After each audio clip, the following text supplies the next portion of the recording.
কাকা দাঁড়াস, কাকা কাকা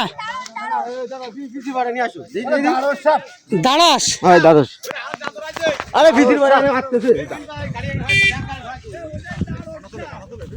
আচ্ছা আচ্ছা কাকা, এই সাপটাকে আপনি মারলেন কেন? এই কেন মারলেন এই সাপটাকে? এটা তো নিরীহ সাপ, এটা তো বিষ নাই। এই হ্যাঁ বিষ আছে। আচ্ছা দাঁড়ান দাঁড়ান ভাই, একটু এদিকে আসেন, একটু ধরো দি। এই দেখেন, আচ্ছা এদিকে আসেন, এদিকে আসেন। বাংলাদেশের বিখ্যাত, বাংলাদেশের না এশিয়া মহাদেশের ভিতরে আপনারা আসেন, দাঁড়স সাপ কত উপকারী প্রাণী দেখেন। সব আছে, সব আছে দেখেন। দাঁড়স সাপ আমাদের দেশে যদি দাঁড়স সাপ না থাকে কৃষি ধ্বংস হয়ে যাবে। একটা দাঁড়স সাপ আপনার 3 একর জমির ইঁদুর নিয়ন্ত্রণে রাখে। আপনার এই যে ঘেরের পাড়ের যে ইগুলা, চাচা আপনার ঘেরের পাড়ের যে ইঁদুরে যে গর্তগুলো করে, এই ঘেরের থেকে এই ঘের ফুটা করে দেয় না, ধ্বংস করে ফেলে না। একটা দাঁড়স সাপ 3 একর জমির ইঁদুর নিয়ন্ত্রণে রাখে। এখন আপনারা এই যে দেখেন, এই সাপটা মানুষকে কামড়ায় না, কামড়ায় কামড়ায় না, আর এতে কোনো বিষ নাই। হ্যাঁ এই সাপের কোনো বিষ নাই। তাহলে এটা হচ্ছে কি দাঁড়সকে বলা হয় কি জানেন? এই দেখেন, এটা হচ্ছে কি সর্পদংশ প্রতিরোধ এবং চিকিৎসা, এশিয়া মহাদেশের সব থেকে বড় সর্প বিজ্ঞানী এই বইটা লিখছে। এই সাপটা কি চিনেন? এটা কেউটা সাপ। এই সাপের বিষ আছে? বিষ আছে না? বিষ আছে, সব সাপের আছে, সব সাপের আছে। এইটার বিষ আছে? সব সাপের দাঁড়সের বিষ নেই কাকা। কাকা আপনাকে যুগ শেষ এখন, বুঝতে পারছেন? এর লেজ দিয়ে ঘা দিলে কিচ্ছু হয় না কাকা, এর লেজে কিচ্ছু নাই, এর লেজে কোনো বিষ নাই। এগুলো মিথ্যা কথা, গুজব। আপনারা জানেন যে ওই যে আছে না একটা সাপ কাল নাগিনী, বেহুলা লক্ষিন্দর, এই বাংলা সিনেমা আমাদের দেশে এই সমস্ত কষ্ট পাচ্ছে তো, বাংলা সিনেমা আমাদের দেশে এই সাপগুলোর কি বিলেন বানাইছে। আসলে আপনি ভাই দেখেন যে কালনাগির কোনো বিষই নাই, কালনাগিনীর কোনো বিষ নাই, নির্বিষ সাপ। অথচ কালনাগিনীরা বাংলা সিনেমা বানাইছে ভিলেন সাপ। এই যে বেহুলা লক্ষিন্দর বাসর করে দিকে মেরে ফেলা দেয়। তাহলে সাপে বিষ আছে আমি বললাম। দেখেন এখানে সব সাপের ব্যাপারে এখানে তথ্য আছে, এখানে এইটার বিষ আছে। তবে এই সাপের একটা বৈশিষ্ট্য আছে, এটা গোখরো সাপ। এই সাপে যদি 100 জনকে কামড়ায় 15 জনকে বিষ দেয়, 85 জনকে বিষ দেয় না, ড্রাই বাইট করে, শুকনা কামড় দেয়। বুঝতে পারছেন কি করে? 85 জনকে বিষ দেয় না। সুতরাং এখন ওই যে দেখেন না সাপুরে চিকিৎসা করে, সাপুরে সাপের চিকিৎসা করে, ধরে এই সাপে কামড়ায় 100 জনকে কামড়াইলে সাপুরে যদি ধরেন 100 জনকে চিকিৎসা করে, বেঁচে যাবে কয়জন? 85 জন বেঁচে যাবে। ওইটাই হচ্ছে সাপুরের কেরামত। বুঝতে পারছেন? এই সাপে, গোখরো সাপে মানুষকে 100 জনকে কামড়াইলে 85 জনকে বিষ দেয় না। ও বিষের, ওরা বিষ জমায় রাখে ইঁদুর খাদ্য হজমের জন্য। এই যে সাপ দেখেন, এই যে সাপটা, এটা আমাদের জন্য মোটেও ক্ষতিকর না, এটা চরম উপকারী একটা সাপ। এই দাঁড়সকে বলা হয় কৃষকের বন্ধু। ইঁদুরে প্রত্যেক বছর কত পরিমাণ ফসলের ক্ষতি করে জানেন? ইঁদুর কি পরিমাণ ক্ষতি করে? আপনারা কি বিষ দিয়ে ইঁদুর নিয়ন্ত্রণে রাখতে পারতেছেন? না, তাকে মারা যায় পারতেছেন? বিষ দিয়ে, ফাঁদ দিয়ে পারতেছেন? সুতরাং কাকা আপনার কি কৃষি জমি আছে কাকা? আপনার বয়স কত হয়েছে? তাহলে আপনি যদি না বোঝেন যে একটা নিরীহ সাপ কোনটা, বিষধর সাপ কোনটা, দাঁড়স হচ্ছে গিয়ে কৃষকের বন্ধু, এটা আপনার বন্ধু। এই দাঁড়সটা কাদের বন্ধু? আপনাদের বন্ধু। এরা কামড়ায় না। আগে তো জানতাম না, কিন্তু এখন জানিয়ে গেলেন। তাহলে এখন এই যে মনে করেন আমরা কি করি জানেন? যারা বলে যে ভাই আমাদের এলাকায় প্রচুর বিষধর সাপ, প্রচুর ইঁদুর, সেই এলাকায় নিয়ে আমরা দাঁড়স ফেলে দিই। সেই এলাকায় নিয়ে আমরা কি করি জানেন?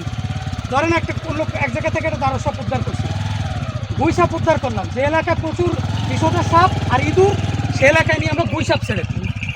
গুই সাপ বিষধর সাপ এবং ইঁদুর দুইটাই নিয়ন্ত্রণে রাখে, ইঁদুর দুইটাই নিয়ন্ত্রণে রাখে। বুঝতে পারছেন? আর দাঁড়স সাপ হচ্ছে গিয়ে কৃষকের বন্ধু। কোন সাপ? ইঁদুর, দাঁড়স সাপে জানি ইঁদুর মাঠে তো ইঁদুর ভরা, দাঁড়স সাপও তো দেওয়া যায়। তাহলে এখন এখন শোনেন, আমাদের এলাকায় তো দেখাও আছে, ইঁদুরও আছে, তাহলে ইঁদুর আছে। আমি আপনাকে বলি, এই দাঁড়া, ভোলাকের সময় তো দানে ইঁদুর ওই যে ভাই, কিন্তু বড় ভাই একটা কথা বলছে, আপনি হিসাব করতে হবে। আপনারা যদি এভাবে মেরে ফেলেন, আমাকে এবারে দাঁড়া সব আসো না, জানতাম না তো। হ্যাঁ আপনারা যদি এভাবে মেরে ফেলেন, বুঝতে পারছেন, ইঁদুরের পরিমাণ বেশি, সাপের পরিমাণ কম, তা থাকবে কি করে? কোন জায়গা? হ্যাঁ? এইটা কি সাপ বলতে পারেন? এখন যারা জানে না বোঝে না তারা মারিছে, মানে চাষা জন্মের পর থেকে কৃষক, চাষা যদি না জানে তাহলে জানবে কে বলেন? শহরের মানুষ জানবে? আপনি যেভাবে আমাদের বলছেন এরকম আমরা কখনো শুনিনি। শহরের মানুষ জানবে? চাষা যদি না জানে শহরের মানুষ জানবে? তো ভয়তেই এই সাপের কোনো বিষ নাই। সাপে যদি কাউকে কামড়ায় সরাসরি হসপিটালে যাবেন। তার কারণ কি জানেন? কারণ না, এখন যে কোনো সাপে কামড়াইলে একটা অ্যান্টিভেনম দিলেই বাঁধন মরে যাবেন। আরো আগে বাঁধন দিলে সমস্যাটা কি জানেন? কারণ আমি যে বললাম, এই যে সাপটা, এই সাপটা যদি আপনার 100 জনকে কামড়ায়, মাত্র 15 জনকে বিষ দেয়, 5 থেকে 15 জনকে বিষ দেয়, আর বাকি 85 জন থেকে 80 জনকে বিষ দেয় না। এই কথা বলো না, 90 জনকে বিষ দেয় না এরা। এখন একটা সমস্যা কি হয়েছে জানেন? এক ওঝারে সম্প্রতি সাপে কামড়াইছে। ওঝা করছে কি, গাজীপুরের পা বাইধে হাসপাতালে নিয়ে গেছে। হাসপাতালে নিয়ে গেলে ডাক্তার বলতেছে আপনার পাটা কেটে ফেলতে হবে। এখন ওঝা বলতেছে যে আমার পা পরে কাটেন, আগে আমার শরীর থেকে বিষ বের করেন। তখন ডাক্তার বলতেছে যে আপনার শরীরে তো সাপে বিষই দেয় নাই। বিষয়টা কি বুঝতে পারছেন? ওই লোকের ওঝার রে সাপে কামড় দিছে, কিন্তু সাপে তো শরীরে বিষ দেয় নাই, শুকনা বাইট করছে, কামড় দেয়। এই যে সাপটা আপনার 100 জনটা কামড়াইলে মাত্র 5 থেকে 15 জনকে বিষ দেয়, আর বাকি লোককে কি করে? বিষ দেয় না। কিন্তু ওঝা তো পা এমন করে বাঁধছে যে এই শরীরের এই সাইডের রক্ত পার নিচে যাইতে পারে নাই, নিচের পা রক্ত জমে গেছে, পরে পা কেটে ফেলতে হয়েছে, নাহলে পা পচে যাবে তো।